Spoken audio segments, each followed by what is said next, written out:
Bab 2362. Kakak Kaisar Xiao. Penyakit parah yang ada di daftar. Jika kultivator bisa menemukan cara penyembuhan dan bisa menyembuhkan, maka ini adalah proses peningkatan. Jika berbeda, juga bisa belajar, melihat dirinya salah bagian apa. Sebelumnya pil mujarab yang diracik Owen, Aqualasu juga melalui transmisi suara untuk mengetahui jawab, baru memastikan cara penyembuhan Owen benar. Di 10 baris atas ini, Aqualasu belum melihat semuanya. Dia juga tidak mengetahui, Eric Qin memilih urutan pertama, apakah sudah ada tuan besar yang menyelesaikan. Tetapi, jika penyakit orang ini belum sembuh, juga bukan hal yang buruk. Dia yakin seorang apoteker biasa, bisa menyelesaikan masalah rumit yang tidak bisa diselesaikan oleh ketua klub apoteker kota M. Menyipitkan mata, Aqualasu menekan daftar tersebut. Transmisi suara pun diaktifkan, menghubungi Aqualasu. Dia pun menghubungi Master Obat Pulau Selatan yang bertanggung jawab daftar gejala penyakit ini. Penyakit ini, sementara masih belum ada cara pengobatan. Tidak lama kemudian, Aqualasu menerima transmisi suara. Kamu yakin menyuruh kultivator yang sakit itu datang kemari? Jika kamu gagal maka akan lebih memalukan, kata Aqualasu sambil menatap Eric Qin. Eric Qin jika mengakui gagal, maka akan mempermalukan muka apoteker wilayah utara. Namun jika pasien ini mencobanya tidak ada reaksi, maka sama juga Eric Qin kembali malu di depan semua orang. Kamu terlalu bertele-tele, cepat panggil orangnya. Aku masih menunggu kalian menyiapkan tempat tinggal untuk beristirahat, kata Eric Qin dengan tenang. Baik, kamu cukup berlagak. Aqualasu mendengus, lalu kembali transmisi suara kepada penanggung jawab perjamuan apoteker, termasuk daftar gejala penyakit ini. Tidak lama kemudian, pun berhasil menghubungi kultivator tersebut. Dia sudah menunggu beberapa hari, akhirnya mendengarkan kabar ada orang yang bisa mengobati pun bergegas datang.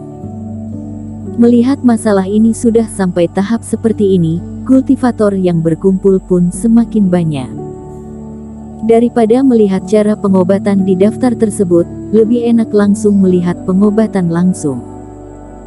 Eric Qin juga meracik sebuah pil mujarab yang aneh, tidak tahu apakah berhubungan dengan hal ini atau tidak. Mengobati di tempat, apoteker Qin ini pemberani, itu adalah urutan pertama daftar, sudah merupakan penyakit parah yang tentukan oleh berbagai ketua klub apoteker. Jangan-jangan orang ini sudah gila. Tidak peduli berhasil atau gagal, ini akan sangat menarik. Mungkin kalian masih belum mengetahui siapa pasien itu. Kamu tahu. Mereka mulai penasaran. Di daftar gejala penyakit, identitas personal akan dihapus. Tentu saja, aku berasal dari 5 dinasti. Melihat info yang ada di daftar, aku bisa memastikan adalah dia, hanya saja identitas orang ini tidak rendah. Teman seiman kamu membual saja terus, yang datang ke Pulau Selatan semuanya memiliki identitas tinggi, kata seseorang dari mereka yang merasa tidak senang. Cekak, kalau seorang ketua sekte atau ketua klan, mungkin aku malas mengatakan. Orang tadi mendengus, aku beritahu pada kalian, orang ini adalah kakak dari Kaisar Dinasti Xiao, Adam Xiao. Adam Xiao, dalam sejarah dia adalah kultivator termuda yang mencapai fase penilaian 2 kegagalan. Mendengar ini, semua orang pun tercengang.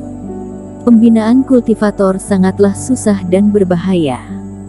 Melatih hingga fase penilaian, akan ada penurunan dan semakin sulit.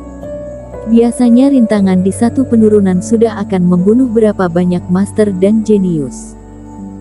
Namun Adam Xiao manusia legendaris ini, waktu itu mencapai fase penilaian, 10 tahun mencapai 1 penurunan, 100 tahun mencapai 2 kegagalan, menggemparkan semua orang.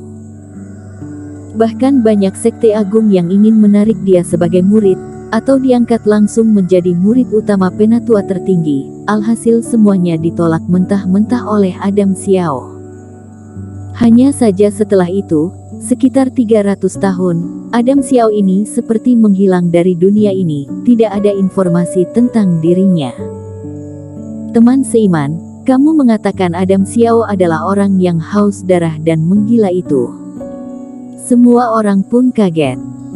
Iya, ini rahasia yang tersebar di dinasti Xiao, tapi kali ini keluarga Xiao membawa Adam Xiao datang ke perjamuan apoteker. Sepertinya tidak ingin menyembunyikan, aku pun bisa memberitahu pada kalian, kata orang tersebut. Semua orang pun mulai menantikan. Adam Xiao adalah legenda dalam 1000 tahun ini, pantas saja menghilang, ternyata terkena penyakit ini. Duar. Tidak lama kemudian, di halaman belakang tempat tinggal apoteker muncul suara yang menakutkan. Semua orang pun memandang ke arah sana, lalu dengan kaget melihat ada 3 ekor harimau raksasa, menarik kereta yang besar, mengarah ke sini. Di kereta itu bukanlah kereta biasa melainkan jeruji besi bagaikan penjara. Di sekeliling jeruji besi terbuat dari besi super kuat, besarnya seperti pilar tembok. Di beberapa pilar tersebut diikat dengan rantai besi 1000 tahun, dan di sisi satunya terikat pada pria yang berambut berantakan dan badan kekar. Rambut dan kumis pria ini sangat panjang, hingga lutut kaki, bagaikan Tarzan. Yang menakutkan adalah sepasang tangan, bahu dan sepasang kaki hingga bagian perut ada segel yang menahan. Master obat mana yang menemukan cara pengobatan kakakku? Di depan 3 ekor harimau raksasa ada seorang pria parubaya memakai jubah ungu. Mukanya sangat berwibawa, tatapan mata sangat berbinar. Langkah kaki pun sangat tenang, bagaikan seorang senior yang bermartabat. Hanya saja, tatapan mata dia sekarang sangat lelah, mungkin khawatir dengan gejala penyakit Adam Xiao. Tidak menyangka Alfred Xiao juga datang, Kaisar Xiao sekarang, melepaskan semua pekerjaan dinasti, menemani Adam Xiao datang mencari cara pengobatan ke Pulau Selatan. Dulu pernah mendengarkan, hubungan mereka sangat dekat dan akrab. Waktu itu Adam Xiao bersedia melepaskan tahta kekaisaran, karena menganggap adiknya lebih cocok untuk memimpin dinasti Xiao. Maka itu Alfred Xiao menduduki posisi sekarang. Sekarang adiknya pun sangat baik terhadap kakaknya. Orang ini ayahnya Yul Xiao. Di kerumunan orang, Eric Qin juga melihat Alfred Xiao. Dari wajahnya, Alfred Xiao agak mirip dengan Yul Xiao. Sebelumnya mendengar pembicaraan semua orang, Eric Qin pun mendapatkan banyak info. Hanya saja dia tak menyangka, orang yang harus disembuhkan adalah kakak dari Kaisar Xiao. Berjumpa dengan Kaisar Xiao dan Adipati Xiao. Aquala Su pun berlutut di depan Alfred Xiao dan kakaknya, tentu saja tidak berlagak, melainkan dengan hormat memberi salam. Orang yang menemukan cara pengobatan adalah apoteker jenius dari wilayah utara, meskipun usia masih muda, juga tidak mengetahui levelnya, tapi sangat percaya diri, sepertinya cukup ada keberanian, kata Aquala Su dengan nada bicara yang aneh. Alfred Xiao melihat sekilas Eric Qin, lalu mengerutkan kening. Eric Qin sangat muda, bahkan dia merasa seharusnya seumuran dengan anaknya Yul Xiao. Orang seperti ini, bisa mengobati kakaknya. Bersambung.